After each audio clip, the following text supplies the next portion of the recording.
February 4th, 2004. Cambridge, Massachusetts. In a dorm room at Harvard University, the only light came from a laptop screen. Mark Zuckerberg, 19 years old, kept writing code. One simple question swirled in his mind. Why don't Harvard students know each other?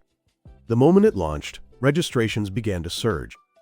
According to the Harvard Crimson, the university's student newspaper at the time, hundreds signed up within days of launch, and within 2 weeks, more than half of Harvard's student body had joined. His hand tightened around the mouse. Something is different here. By spring, it had spread rapidly to other universities: Columbia, Stanford, Yale.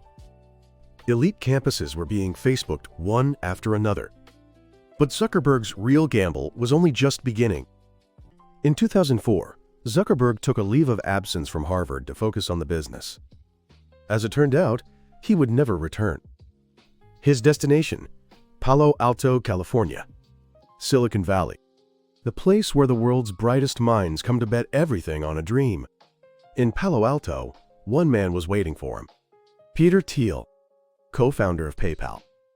Thiel placed $500,000 in front of Zuckerberg. Move fast and break things. Those words became the rallying cry of early Facebook. Though in later years, Zuckerberg would change them. When he recognized that an era of prioritizing stability over breaking things had arrived, he updated the culture itself.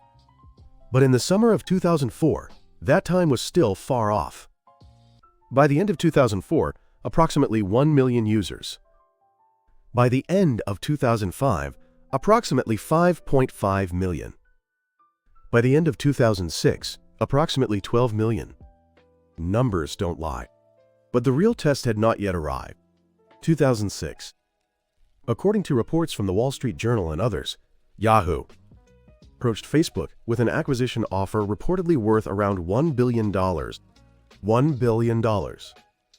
For a 22-year-old, a figure beyond imagination.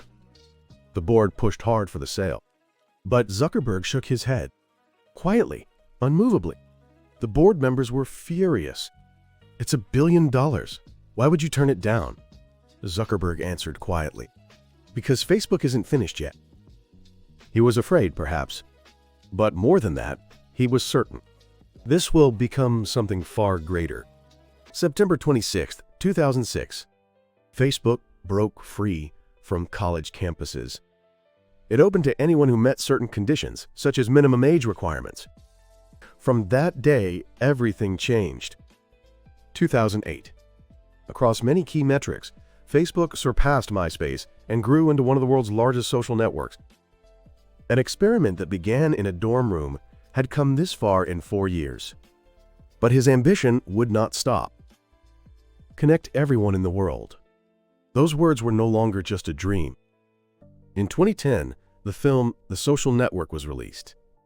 What it projected onto the screen was the story of a young man who betrayed his friends to seize wealth and power.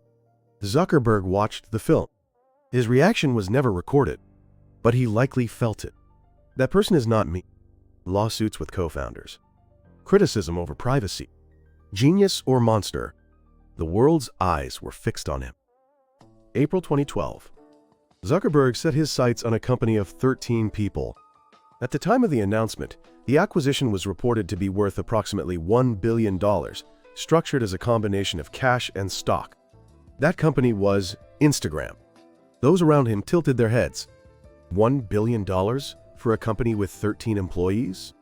But Zuckerberg could see it. In the age of smartphones, photos were going to change the world. May 18, 2012. Facebook listed on the NASDAQ. Market capitalization, over $100 billion. At the time, the largest IPO in the history of technology companies. Zuckerberg, 27 years old, became one of the wealthiest individuals on Earth. 8 years from a dorm room. But in his eyes, a new mountain had already appeared. February 2014. At the time of announcement, a deal worth approximately $19 billion, composed of cash, stock, and other considerations. The acquisition of WhatsApp rewrote the history of the tech industry.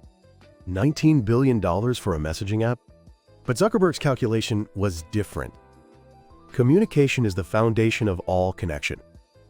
WhatsApp, used across 45 countries, was the missing piece Facebook needed. April 2018. Washington, D.C.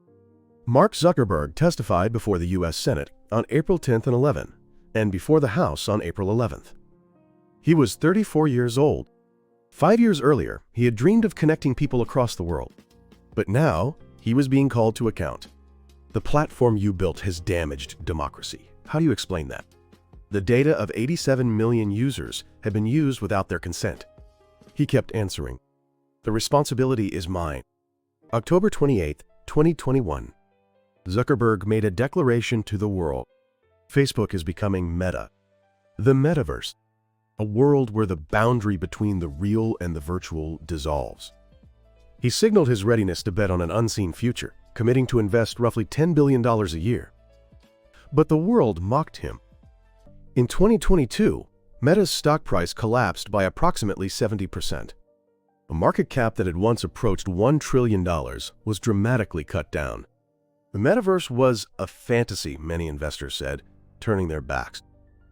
Zuckerberg stood alone. But his hands never stopped. In 2023, Zuckerberg executed sweeping layoffs. He called it the year of efficiency. And then came 2024. With open-source AI through Llama, he entered the fight for industry leadership, and by announcing the company's first-ever dividend, he signaled to the market that Meta had reached a new level of maturity. In September, he unveiled the Orion prototype, a next-generation AR glasses, laying out a concrete path toward, quote, what comes after the smartphone. The twin engines of maturity and innovation brought investors back. January 2024. Meta's market cap, once in freefall, staged a miraculous V-shaped recovery, surpassing $1 trillion once again. And in October 2024, according to Bloomberg estimates, Zuckerberg's net worth briefly approached $200 billion, returning him to the top of the world's wealthiest rankings. 20 years from a dorm room on February 4, 2004.